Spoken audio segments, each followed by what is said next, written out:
Okay, so the recording has started, and next I would like to introduce our guest speaker, Lydia Vandenbergh, Associate Director of Employee Engagement and Education at Penn State Sustainability Institute. Lydia has been the Associate Director of Employee Engagement and Education for Penn State Sustainability Institute since 2012, and prior to that, led the staff engagement efforts for the university's Campus Sustainability Office for 3 years. Her background is in energy and environmental policy, communications, and political science with degrees from UNC Chapel Hill and George Washington University. Um, okay, Lydia, take it Great. away. Thank you. All right, I'm going to stop my video so as to have the best bandwidth that we can. And all right, do you see my screen? I think you're going to have to stop sharing, Lydia, and then share again. Okay. All right. Let me go back. All right. Share screen. All right. How about that? Do you see the screen? It is currently loading. Yes. Okay. Here we go. Well, thank you. Good afternoon. It's a pleasure to join you today to explore recycling, why we're seeing so many changes in the recycling markets, how to be a wise consumer for the larger good, and really to spur some ideas as to what opportunities there are to improve our waste management in the future. For some of you, this may be a review of the basics, but for the others, it may offer new perspectives. And prompt, hopefully, new discussions. So let's start with a basic understanding of waste management, and then we'll go on to materials and opportunities for change. So for years, our economy revolved around a linear process to manufacture goods, a take, make, waste, and operation, and companies were deemed successful if they produced a profit. Managing the waste was an afterthought at the end of the process. As Susan Strasser points out in her book, Waste and Want, A Social History of Trash, the idea that you threw stuff out when it wore out is a 20th century idea and a product of a consumer culture that suggested that new was better than old. With the growth of the economy after World War II and a thirst for new objects, especially single-use items, waste mounted, along with the pollution it created. And consumers began to complain. They began to see the impacts of our consumption, like what you see here, and waste habits all around them, litter strewn across our land and waterways, pools of toxic waste in episodes such as Love Canal, which was harming the health of our communities. As pointed out in a recent investigation by NPR and PBS, American manufacturers, especially those making plastics, recognized that they had an image problem. Consumers complained about pollution were threatening the consumer complaints about pollution were threatening the market for their products. As companies mounted a collaborative marketing campaign to frame recycling as the solution and the consumer as responsible for packaging waste, not the producer.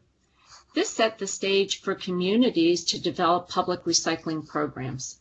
By 2016, at least 91% of Pennsylvania's population had access to over 1,000 curbside collection programs and about 814 drop-off recycling programs, according to a report by the Pennsylvania Recycling Marketing Center.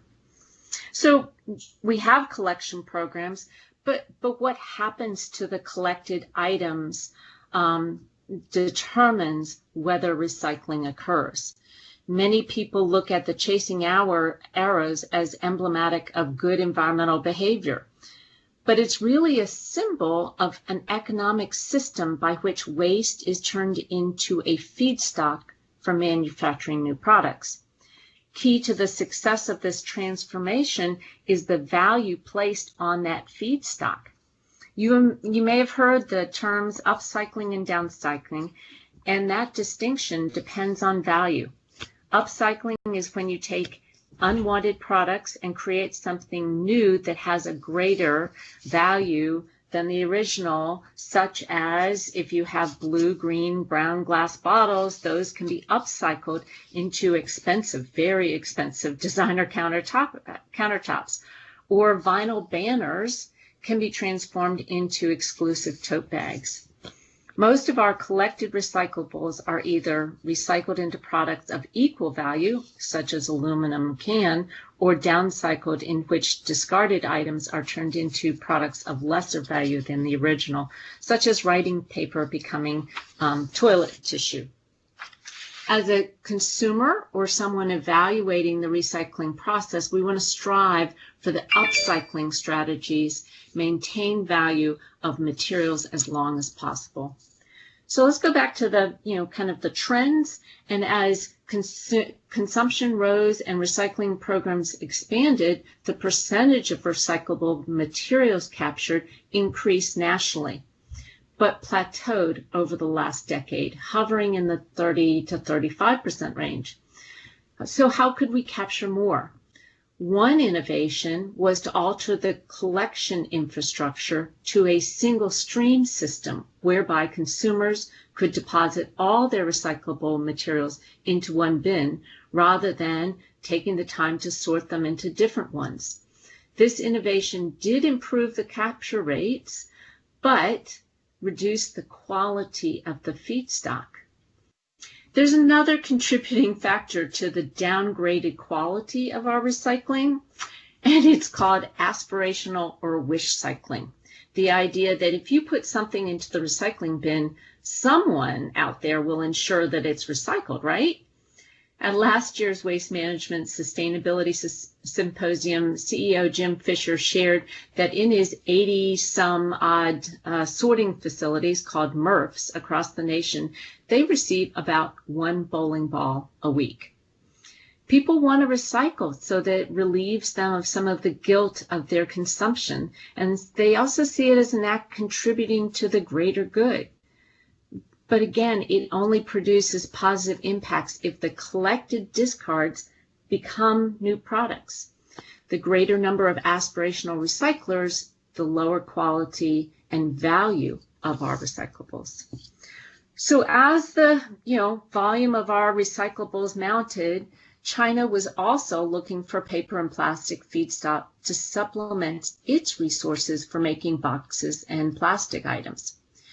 This relationship helped the U.S. find a home for its low-quality goods. Remember, we've got more contamination at a low price. China's labor costs are less, and they certainly have less stringent environmental regulations. But it wasn't just the United States in this trade. Some 70% of the world's plastic waste went to China, about 7 million tons a year. But that was about to change. In 2017, China, through its national sword policy, essentially closed the door to our paper and plastic recyclables. Our high contamination rates contributed to the problem, but to be fair, the growing Chinese consumerism was producing a domestic feedstock for the manufacturers as well. Over the past few years, other countries have followed suit, so now we are being forced to find new markets for our discards. Lacking enough domestic processors and markets, the U.S. continues to export about half of its recyclable waste, but the number of countries willing to accept them is dwindling. A new study, there's an ethical aspect to this as well, because a new study reports that about 88% ends up in countries considered to have inadequate waste management. Essentially, as a developed country, we are exporting our waste pollution to other countries, to other developing countries. One of the impacts of this market challenge is wild price swings of commodities, especially fiber and plastics. The golden rule of supply and demand is at work. The oversupply driving down prices, and COVID has accentuated the problem, but so too has the high cost of transportation. And it will probably be a couple of years before this roller coaster ride of prices subside. So what are other approaches to waste management? If you look at EPA's waste management inverted pyramid hierarchy, the most preferable options are reduction and reuse. Examples of these strategies abound for your average consumer, from reusable water bottles to grocery bags and refillable cartridges for your printers, and now refillable laundry detergent bottles, and I'll explain more about that later. Another approach for waste management is to design waste out of the process. We can look to Mother Nature for an example. Consider the composting process for food waste. America is losing up to 40% of its food from the farm to the fork. Producing our food entails many resources, including, as you can see here, 10% of the total energy budget, 50% of the U.S. land, and it swallows 80% of all fresh water consumed in the United States. Yet 40% of our food goes uneaten. This not only means that Americans are throwing out the equivalent of $165 billion a year in food, but also that uneaten food ends up rotting in landfills as the single largest component of U.S. municipal solid waste.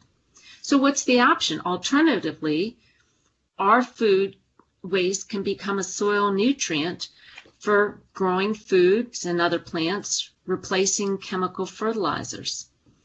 So what I'm describing here actually represents what we call a circular economy model, rather than a linear one as we started out with. Those of you who are not familiar with the term, let me offer another example, and that comes from the fashion industry, specifically jeans. So the Jean Redesign Project, again, an industry, the fashion industry, has developed an image problem, and they are responding. Between 2000 and 2014, garments purchased by the average consumer increased by 60%, and during the same period, the number of times a garment is worn was reduced by 36%.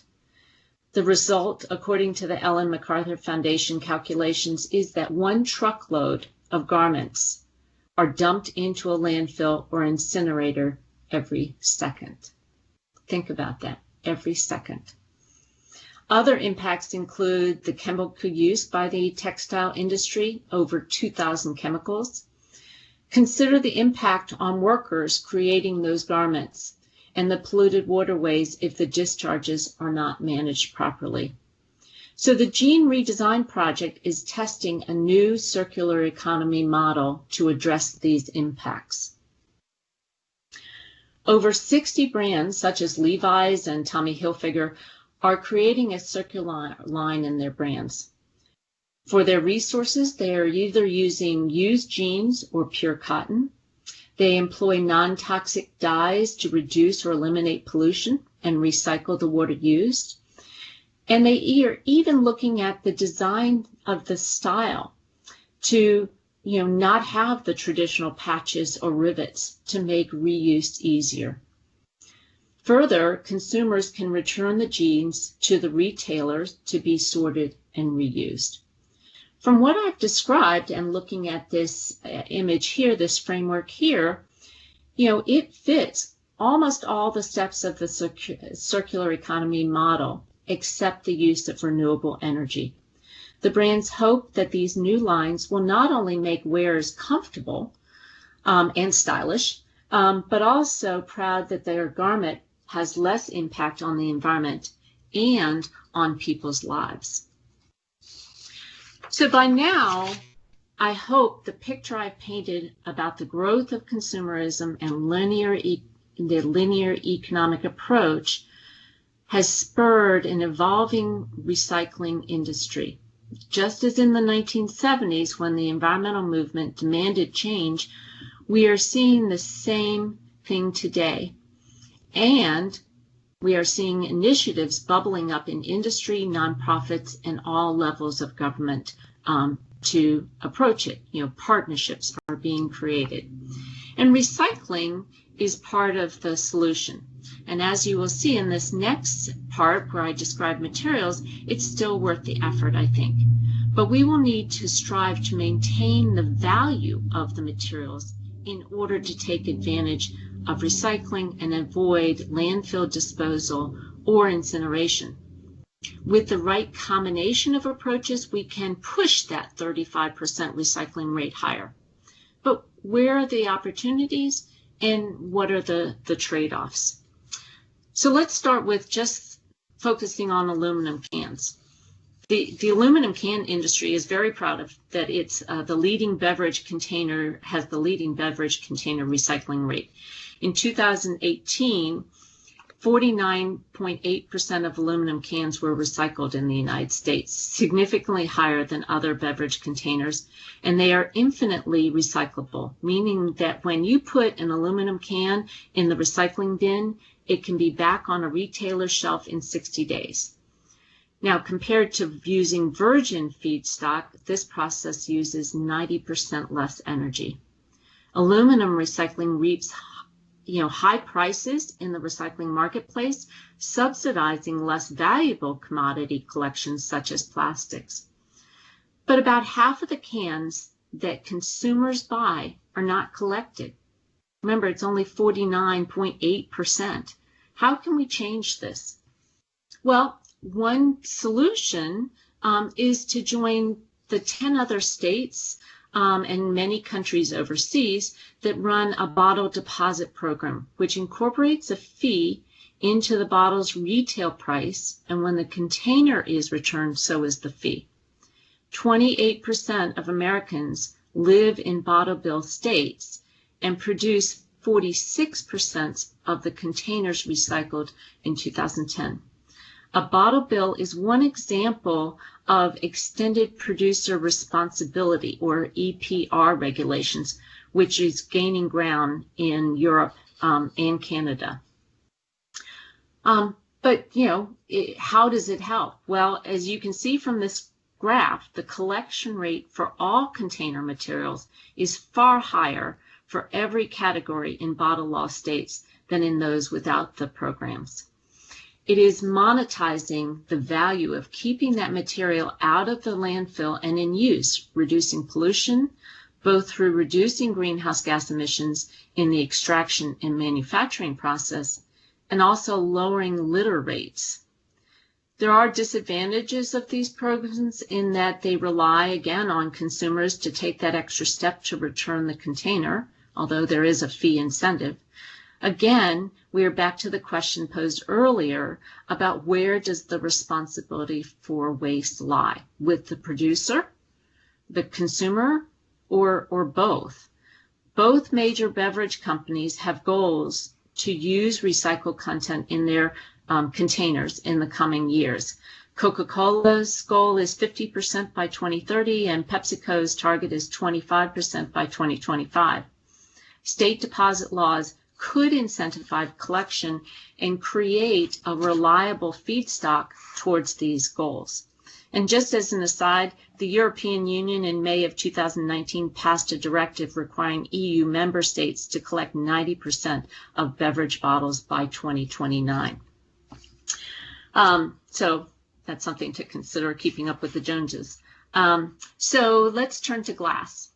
Glass bottles and jars, again, just like aluminum, can be endlessly recycled endlessly without any loss of purity or quality, though only about a third of glass is recycled. Just as with the aluminum can, a glass bottle and jar can go from recycling bin to recycling manufacturer back to the store shelf in as little as 30 days. And, we should be proud that in Pennsylvania, we are home to 3 glass mills that depend on our recycled glass bottles and jars as the raw material to produce glass containers that hold our caffeine and our beer. We have our priorities straight in this state. In fact, but the fact of the matter is that our mills are getting their recycled feedstock of used glass from deposit law states in order to get enough clear glass to meet their needs. There are challenges with glass recycling. Glass breaks easily, and in a single stream collection process, the shards of broken glass can contaminate other commodities such as paper. According to one report, 40% of glass from single stream collection ends up being recycled into new products, compared to about 90% of the glass from multi-stream systems or drop-off collection sites. But also there are benefits of glass recycling. 1 ton of carbon dioxide is reduced for every 6 metric tons of recycled container glass used in manufacturing. Glass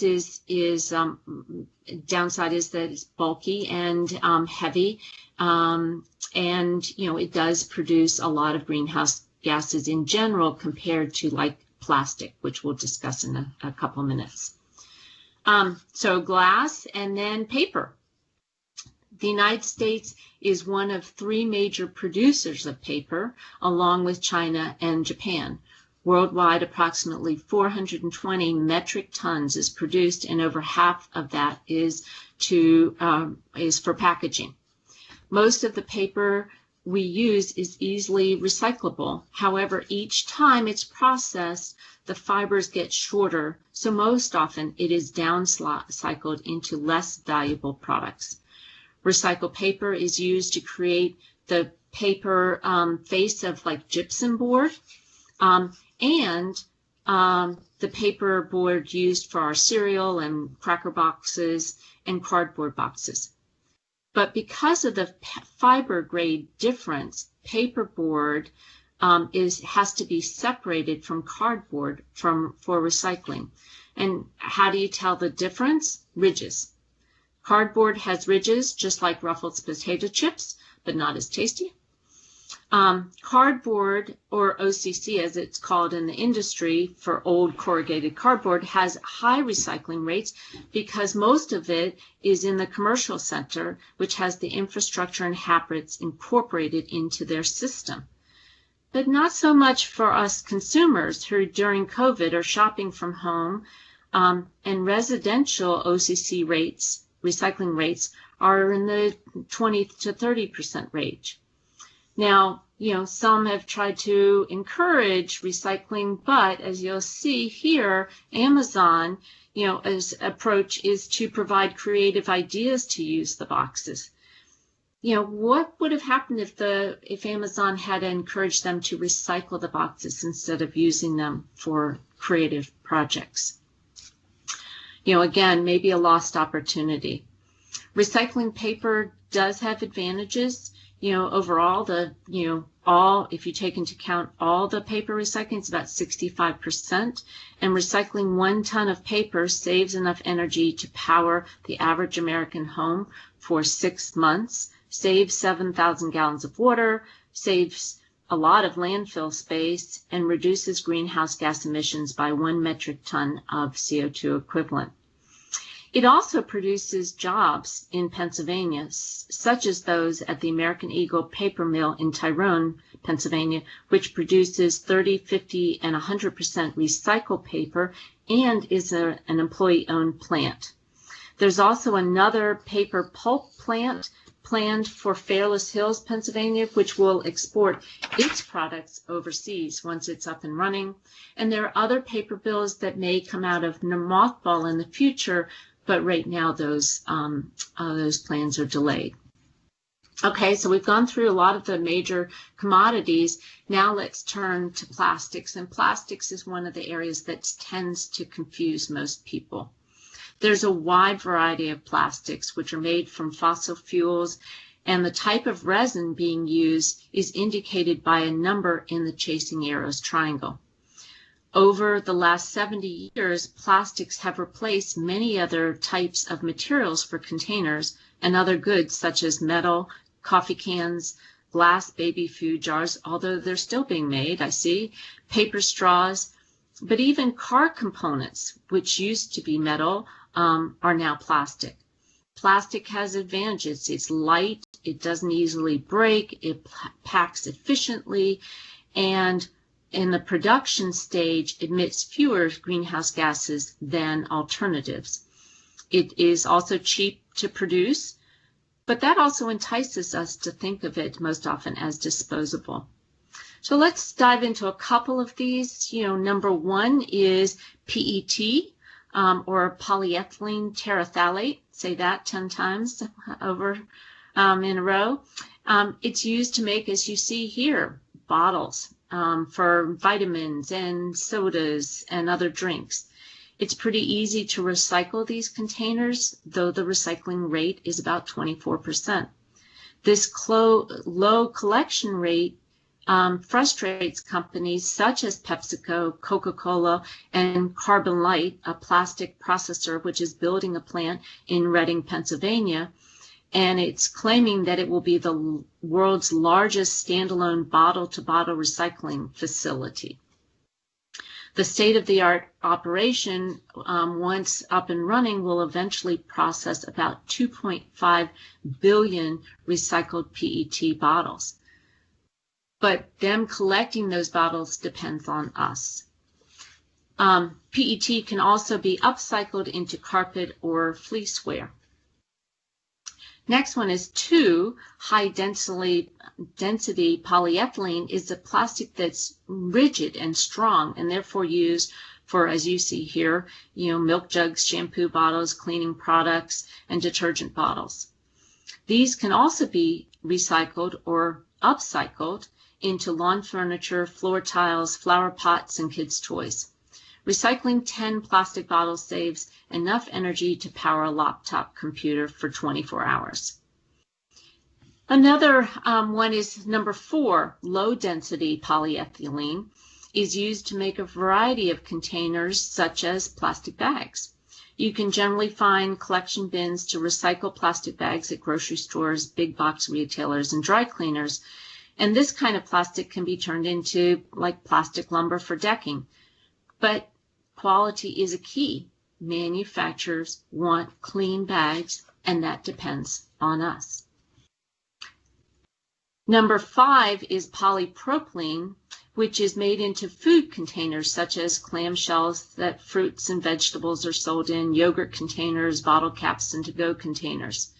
Again, there's benefits. It's lighter weight than the PET number 1 and number 2, and therefore when you use it, it reduces resource use and greenhouse gas emissions.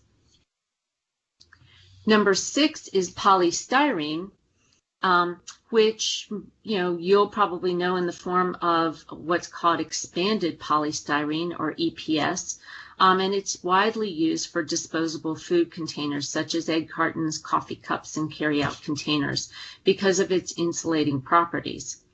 It's lightweight and inexpensive. One of the major producers of expanded polystyrene, Dart Industries, has a factory in Lancaster, Pennsylvania. But polystyrene can also be used to produce rigid products such as disposable cutlery and razors. Now, some people look at this and they say it's styrofoam, but actually that's a term that's used for insulation and it's trademarked. So now you know something new. The downside of using EPS is that it degrades easily, especially in sunlight. It's voluminous, but light, and stays in the environment for a long time. So, it contributes to litter very easily. EPS bans in cities, states, and countries are proliferating. At the same time, some companies are exploring chemical recycling, which breaks down the material into its original polymer that can be made into new products. This solution may be technically feasible and possibly economically viable, but the question remains as to whether they can win over the public rejection of the product due to its environmental impacts. So I pointed out many of the advantages of plastics and some of the disadvantages, but let's consider the impacts on our oceans. According to EPA, less than 10% of all plastics products ever produced have been recycled. Every year, about 8 million megatons of plastic goes into the ocean. By 2050, plastics are expected to outweigh fish in the ocean. Plastic debris is one of the most serious threats to the health of our oceans because this material does not biodegrade. Instead, it breaks down into microplastics that work their way up into the marine food chain, not only impacting marine life, but the 3 billion people worldwide who depend on seafood for their primary source of protein. There's other impacts as well, and environmental justice issues related to plastics. When China banned imports of plastics and fibers, many municipalities turned to incinerating the collected recyclables. In one case, in Chester, Pennsylvania, right outside Philadelphia, in 2019, the local incinerator burned waste, emitting pollutants into the air. Especially worrisome is the chemical dioxide produced by burning plastics. In this low-income community, nearly 4 in 10 children have asthma, and the ovarian and lung cancer rates are higher than in other Pennsylvania cities. Should this community and others like it bear the responsibility for our waste with their health? Good question. And I spoke about trade-offs, and here's a perfect example to consider. There's a national trend to replace plastic bottles with aluminum cans. You may have heard of that. Each has its advantages and disadvantages, and all the impacts need to be considered. Greenhouse gas emissions, resource and water use, consumption, chemical use and disposal, other waste issues, consumer preference, and consumer habits, such as which do they recycle more. So plastic has a low recycling rate, as we've discussed. The material degrades and threatens marine and human health. And on the flip side, it's cheap and it emits fewer greenhouse gas emissions than aluminum or glass. And companies are working towards 100% recycled content bottle. So it could be, cycled if we could get that rate up, the recycling rate up. But on the flip side, aluminum has a higher recycling rate, and if you use recycled aluminum and renewable energy to produce the cans, then aluminum's greenhouse gas footprint is equal to that of a plastic bottle. But aluminum is also more expensive material and may not be as appealing to consumers who like to drink, liquids on the go. So some will choose plastic based on the carbon footprint, whereas others will want to see aluminum cans to combat the ocean pollution. There's another positive impact of recycling has, especially for Pennsylvania, and that is that it supports our economy. Even before the national sword policy and COVID, Pennsylvania had an active recycling system, collecting, processing, and marketing over 17.4 million tons of recycled materials, according to a Recycling Market Center report from 2017. Over 6,400 companies were involved in that marketplace, employing directly 66,000 jobs while stimulating almost 110,000 indirect and induced jobs. A new analysis of the economic impacts of our marketplace are forthcoming. So how about opportunities for change? What will be those opportunities? What can we do? Well, first of all, there's going to be no silver bullet to solve all of our waste problems. However, we do have options, and it will take a coordinated all-of-the-above approach that engages industries, consumers, policymakers, retailers, and more.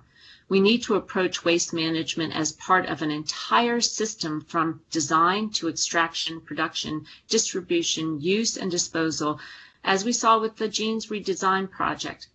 When evaluating the role each type of waste management approach, here are some of the steps that will encourage success. 1, consider whether there's cultural support for the change. According to a BSR study, 93% of global consumers want to see their brands support worthy social and environmental issues. Recent surveys during COVID show the enthusiasm dampening a bit, but still strong. So continue to explore the role of ownership. There's innovators such as Loop, a collaboration between many large name brand companies, Procter & Gamble, Unilever, PepsiCo, and more, to create reusable containers similar to the old milkman practice. Laundry detergent, shampoo, even ice cream are delivered to your doorstep, and once used up, the containers are picked up, cleaned, refilled, and shipped out to consumers again. This switches the ownership of packaging. But also for success, attitudes are important and behaviors. Understanding habits can offer steps to build a successful program. For example, Dr. Karen Wintrich, a faculty member in our Smeal College of Business at Penn State, focuses some of her research on the role retailers can play in reducing waste. Her studies are finding that when a company such as Dell collaborates with Best Buy to offer certified repairs by the manufacturer, i.e. Dell, there are multiple benefits. It increases brand loyalty, a plus for the manufacturer. Consumers keep their electronics longer, whereas usually they have a habit of just disposing broken wares immediately. And 3, it supports the relationship between the consumer and the retailer. We have researchers in Pennsylvania's colleges, universities, technical institutes searching for solutions such as replacing petrochemical plastics with plant-based ones. But equally important to developing technical solutions are behavioral studies to understand the likelihood of consumer acceptance and whether expected behaviors align with success. So another aspect of success is going to rely on employing life cycle assessment to understand the environmental, social, and economic impacts and trade-offs of using a particular material. And could more than one problem be solved with an innovation? For example, a few colleges are exploring actually reducing takeout in their dining halls and urging students to eat in to reduce loneliness and improve mental health, which is important especially right now. We also need clear and coordinated educational campaigns. We could consider the strategy North Carolina used 2 years ago, a campaign that brought a unified message about recycling from colleges, universities, municipalities, and state government. So in closing, we have seen major changes in our recycling markets over the last decade. I hope you now understand the drivers of those change and how you can support the marketplace through your personal and professional purchasing and disposal decisions. Success will be achieved through partnerships. And what better time to do it? Sunday, November 15th is America Recycles Day, as Matt pointed out at the beginning. Let's celebrate with a renewed passion to view these waste problems holistically and develop partnerships to forge successful solutions.